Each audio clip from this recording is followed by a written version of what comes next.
Namaskar all the students, myself Umesh Kumar Shekhawat, and today we will discuss the next topic in chapter 4 in chemical kinetics. Before start this topic, we discussed the last topics already completed in the previous video, that is what is the chemical kinetics and the type of chemical reactions, that is a very slow reaction, very fast, that is instantaneous reaction, and the measurable or moderate reaction. Then again discuss the rate of reaction, and we know that the rate of reaction is equals to the change in concentration of reactant or product upon change with time. That is the rate of reaction. Now today we will discuss the topic average rate and instantaneous rate of reaction. In the last video हमने कहा जो reactant है is will be converted into product. जब वो product में convert होता है तो इन दिस कंडीशन हम क्या कहते हैं, at a time t when zero, जब रिएक्शन विल बी स्टार्ट, तो एट उस समय जीरो टाइम पे रिएक्टेंट की जो कंसंट्रेशन है वो कितनी होगी, ए. और जब प्रोडक्ट की कितनी होगी उस समय, प्रोडक्ट फॉर्मेशन ही नहीं हुआ at a zero time, it means that product will be zero. Now at a time T1, ऐसे हम अगर T1, T2 अलग अलग टाइम पे कंसंट्रेशन चेक करेंगे तो हमने कहा एट ए टाइम T1, जो भी टाइम T1 है उस पे किसी टाइम पे जीरो से बढ़ाया टाइम, उस टाइम पे प्रोडक्ट क्या हुआ है, अपीयर हुआ है, यानी प्रोडक्ट फॉर्म हुआ है. तो रिएक्टेंट क्या हो गया, कम. तो उस कंडीशन में हमने माना प्रोडक्ट को क्या माना, X. तो इट मीन्स दैट इस A कंसंट्रेशन में से X क्या हो गया, माइनस. तो this is the concentration of reactant decreases. यहां क्या हुई है, कंसंट्रेशन डिक्रीज हुई है, जबकि प्रोडक्ट की कंसंट्रेशन में क्या हुआ है, इंक्रीज हुआ है. That is a concentration increases concentration. तो हम क्या कह रहे हैं, कंसंट्रेशन इंक्रीज हुआ है, डिक्रीज हुआ है, रिएक्टेंट का डिक्रीज हुआ है और प्रोडक्ट का इंक्रीज हुआ है. बट यहाँ पे टॉपिक किसका था, एवरेज और इंस्टेंटेनियस रेट ऑफ रिएक्शन. हम कोई रिएक्शन हो रही है, वो चल रही है स्पीड में, यानी हम बात कर रहे हैं जब हम ग्राफ ड्रॉ करते हैं in between the rate of concentration of the reactant और product with time. It means that यहां जो कंसंट्रेशन है वो और टाइम में क्या चेंज होता है, यानी प्रोडक्ट के अंदर क्या कंसंट्रेशन टाइम के साथ किस तरह से चेंज होती है, रिएक्टेंट में किस तरह से चेंज होती है. तो हम यहाँ पे डिस्कस करेंगे रेट ऑफ रिएक्शन किस तरह से कैलकुलेट करेंगे फॉर द एवरेज और इंस्टेंटेनियस रिएक्शन, और इंस्टेंटेनियस और एवरेज में क्या डिफरेंस होता है through the graphical representation for the average and the instantaneous for the both reactant and the product. The average and the instantaneous rate is calculated by plotting the concentration of the reactant or the concentration of product versus time by these graphs. We know that the average rate is determined by the taking 2 points on the axis of time. The 2 points, this graph for the reactant, we know that the concentration of reactant will be decreases because disappear the reactant and product will be appear, so the concentration of product will be increase. So the graph, first we will discuss the for reactant graph in between the concentration and time. तो हम बात करते हैं कि eight a time T1, हम जब T0 की बात करते हैं तो ना तो कंसंट्रेशन में कुछ चेंज हो रहा है यहाँ पे, बट हम बात करते हैं एट ए T1 टाइम्स पे कि डिफरेंट टाइम से कंसंट्रेशन में क्या चेंज होता है. तो जब T0 से T1 टाइम पे जब आती है, कुछ पॉइंट के बाद में, टाइम के बाद में T1 टाइम पे, तो कंसंट्रेशन क्या है, माना ये है, that is called C1. Now at a time T2, अब कुछ दूसरे टाइम पे कुछ और टाइम बढ़ाया तो कंसंट्रेशन क्या हो जाएगी, और डिक्रीज हो जाएगी, और इसे क्या कहते हैं हम, C2. और इन दोनों के बीच का जो डिफरेंस है उसे क्या कहेंगे हम, average. That is show by the delta concentration of R. That is a change in a concentration. हम यहाँ पे आर भी कह सकते हैं और सी को भी हमने सी से रिप्रेजेंट किया है, सी भी लिख सकते हैं. तो कंसंट्रेशन ऑफ रिएक्टेंट जो है वो चेंज हो रही है. That is called as a delta R. Now the इसी चेंज को क्या कह रहे हैं, that is a average change and formula is given, that is a R average. R average और क्या कहते हैं, change in concentration of reactant upon change with time. So that is a minus sign. Minus sign represent that the disappearance of the reactant. So that is delta R upon delta T. And also we can write here that is minus R. Delta R क्या है एक तरह से, that is minus C2 minus C1. यहाँ पे C2 में से C1 को माइनस करेंगे तो हमारे पास में निकल के आ जाएगा T2 में से T1 minus. That is the average rate of reaction for the reactant. Now the instantaneous क्या होता है, at a point. So first of all discuss the product, the average rate. Average rate की product की बात करेंगे तो क्या कहेंगे, appear हो रहा है, it means that increase the concentration of the product. So हम यहाँ क्या कह रहे हैं, T1 की बात करेंगे टाइम 0 से. फिर T1 टाइम पे क्या हुआ, कंसंट्रेशन बढ़ गई है, और T1 टाइम पे कंसंट्रेशन दैट इज C1 और T2 टाइम पे concentration that is C2. And this is the average that is delta P. That is change, average change in a concentration of the product is denoted by the delta P. So the formula for the R average for this product, positive it means that appearance of the product. Delta P upon delta T. Also can write the that is C2 minus C1 upon T2 minus T1.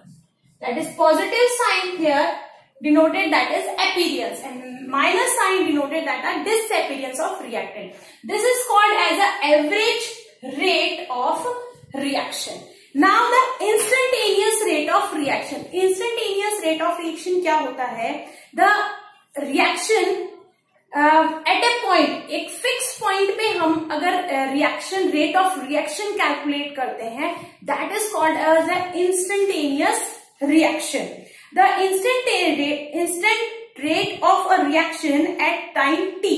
Eight time t it means that एक particular time पे, and is calculated by drawing a straight line from the point to curve. Straight line किस तरह से, for the reactant की अगर हम बात करें, हम क्या कह रहे हैं, हमने इस पॉइंट पे बात करी और हमने यहाँ पे एक स्ट्रेट लाइन ड्रॉ करी. जहां स्ट्रेट लाइन ड्रॉ करते हैं वहां पे जो भी पॉइंट आता है उस पॉइंट की बात करते हैं. It's denoted by the x, that is point x, and at a time t. एक टाइम टी पे स्ट्रेट लाइन ड्रॉ करते हैं इस ग्राफ में, तो जो भी पॉइंट आता है उस पॉइंट को एक्स पॉइंट मानते हैं, और उस पॉइंट पे उस टाइम पे रेट ऑफ रिएक्शन कैलकुलेट करते हैं, उसे हम क्या बोलेंगे, instantaneous rate of reaction.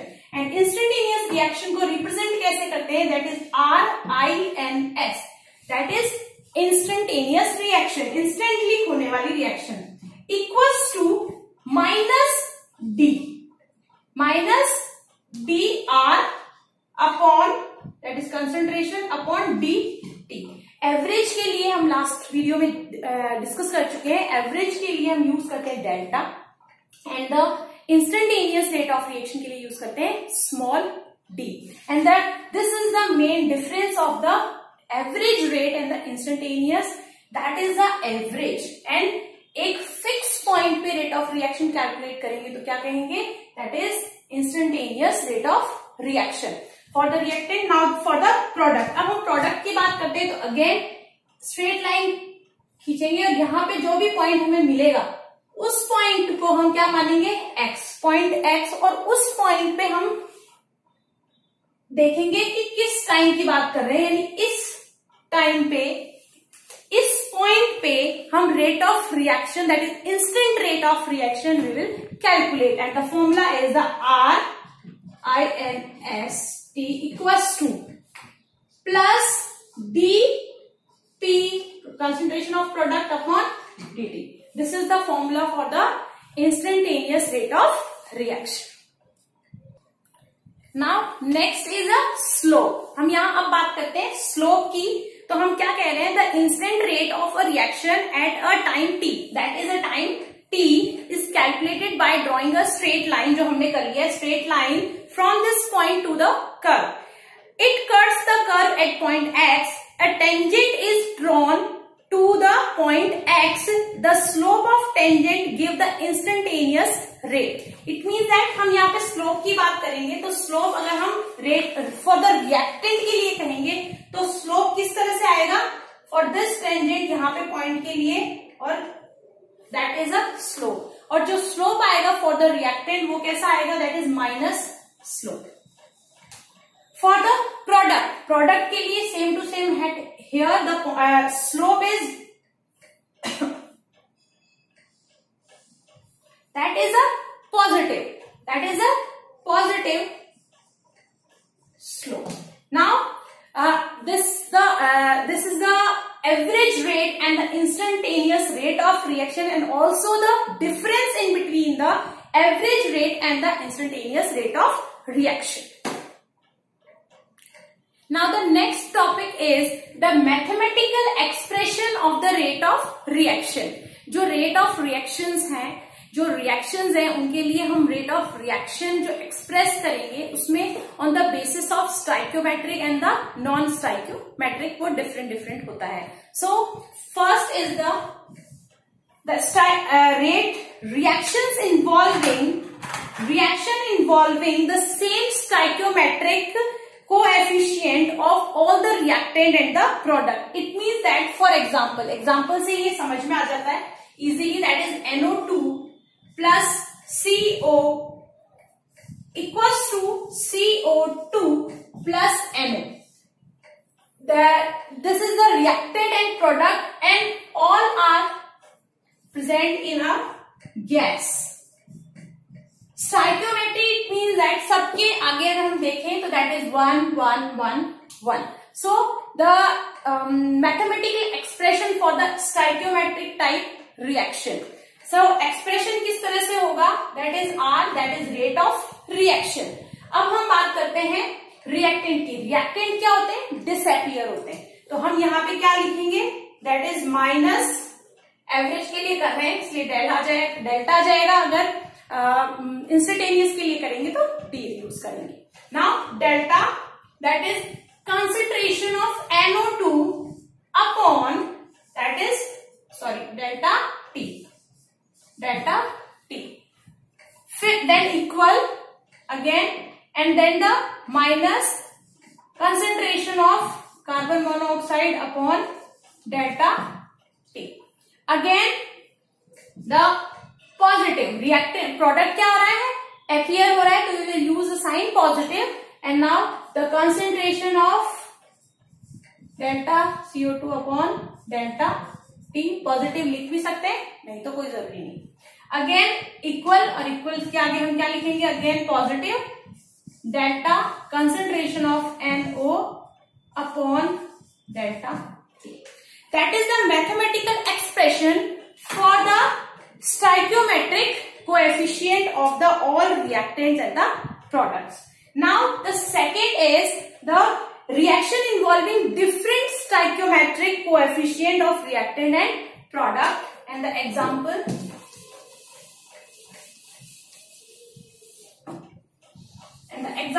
is H2, that is gas, plus I2 and 2HI, that is gas.